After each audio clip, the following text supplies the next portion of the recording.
Holy moly, I look like a Homer Simpson character. Oh! Ah! Hello. It is Thursday, August 6th, 9:15 p.m. I've done this video twice today and deleted it both times. I was like, nah, I don't want to post that. And that got me thinking. I'm like, I've mentioned this a few times, but I'm not hurting. I'm on this spiritual journey. That's why I document my thoughts and feelings it used to be daily. And it was very therapeutic for me for the first several months, because I was hurting and healing. I say healing, I mean, like, that's work in progress for the rest of my life, right? I acknowledge that. I'm going to constantly have to be putting thought and effort and energy into being a better person and the best version of me, for lack of a better word, term, description. And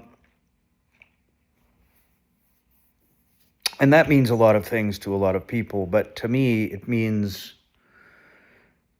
learning to control myself, mastering control of myself for not getting upset about water under the bridge and silly, petty things in life, trying not to spend energy on things that I can't control, letting bygones be bygones. And,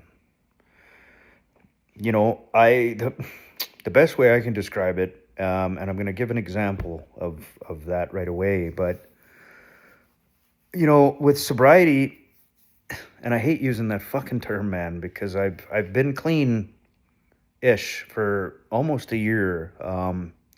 It was Labor Day long weekend in Canada last year when I just said I was enough. I'm done. The people that were in my life were dragging me down, and they're good people, man, but we're on different trajectories in life. Our expectations are very different, and you can't be around people that don't have the same vision as you.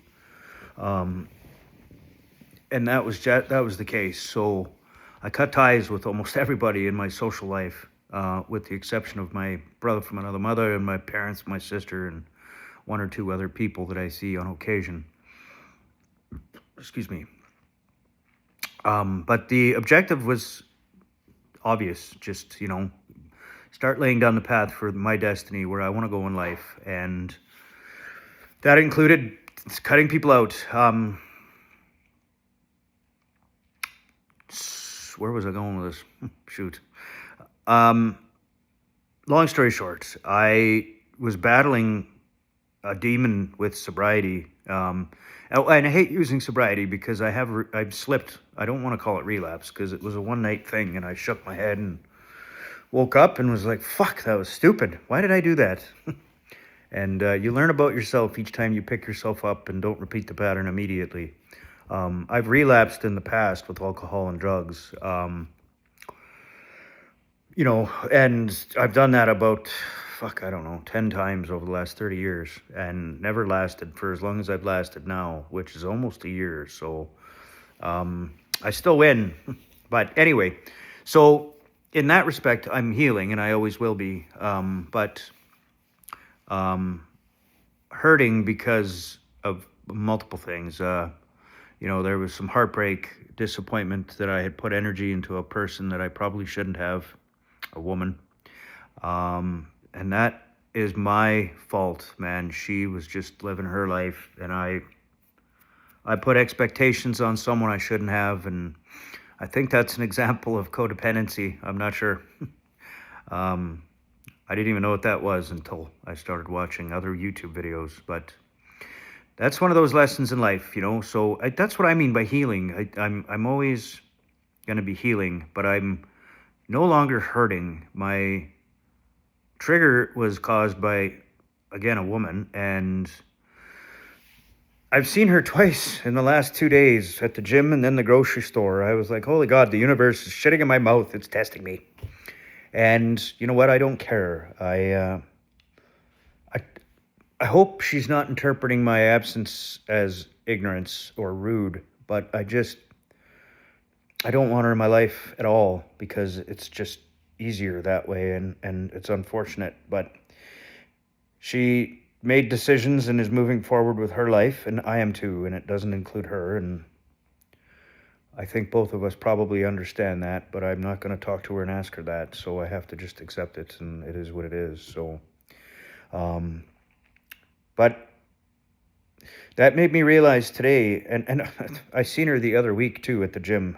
So I've seen her quite a bit lately, which is weird because I stopped talking to her in September and didn't see her for like 9 months. Bumped into her once by accident, and that was about it. But anyway, I'm not hurting. You know, my heart isn't breaking.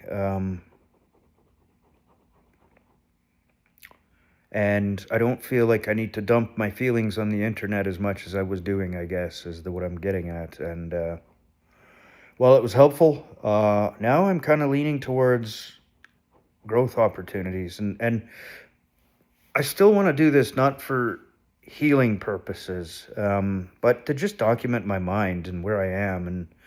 And now what I'm thinking more than anything is using it as a measure of growth rather than healing, which leads me to the point that the whole purpose of this recording.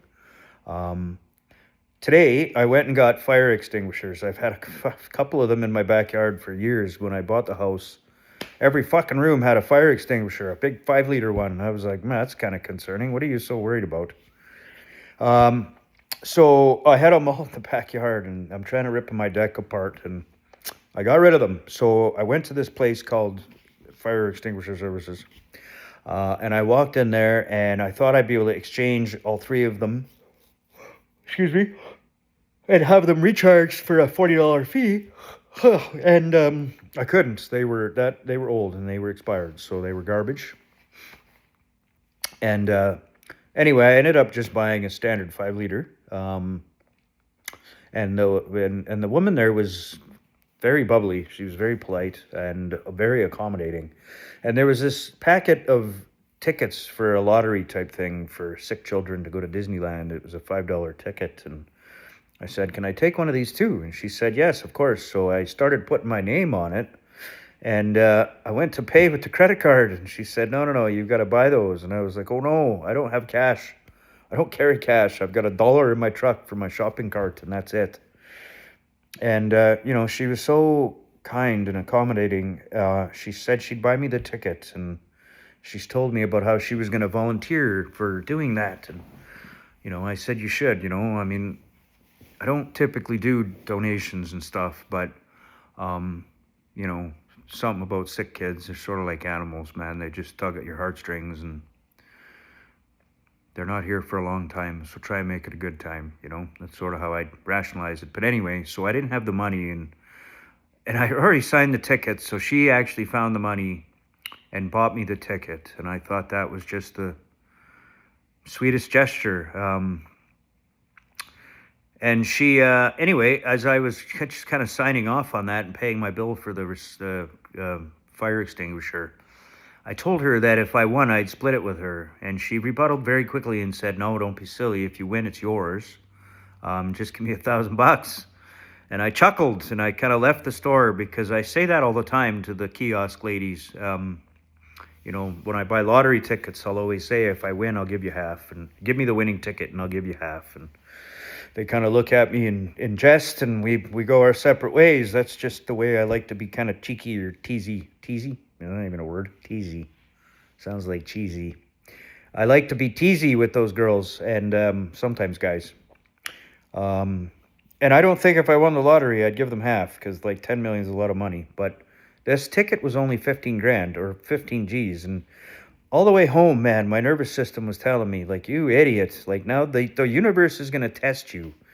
I'm going to win this fucking ticket, mark my words, and I'm going to have to hold my end of the bargain and give her $7,500. And I could really use 10 grand right now. So I was really morally challenged there, and kind of arguing, debating it with AI on the way home. And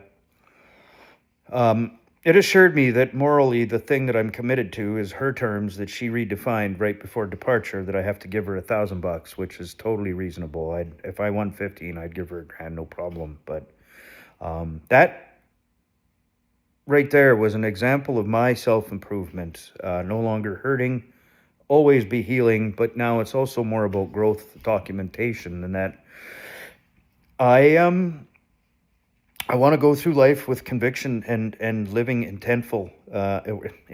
That's not even a word, is it? Living with intention.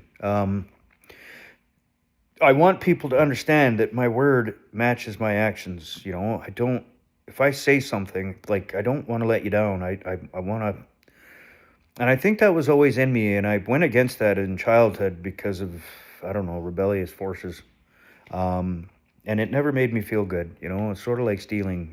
I've done that, and um, never felt good doing it. I never felt like I was sticking it to the man. I mean, that's what I told myself, because that's what everybody I was with told themselves. But that's not how it sat with me internally. It made me feel like I was a shitty human being, and theft is theft.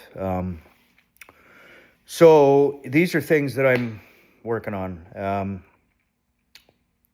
mean, the likelihood of winning that draw is next to nil, but I just thought, man, that'd be a funny way for the universe to test me, that I've made that commitment to her, and she redefined the terms. It's $1,000, so that's not a big deal.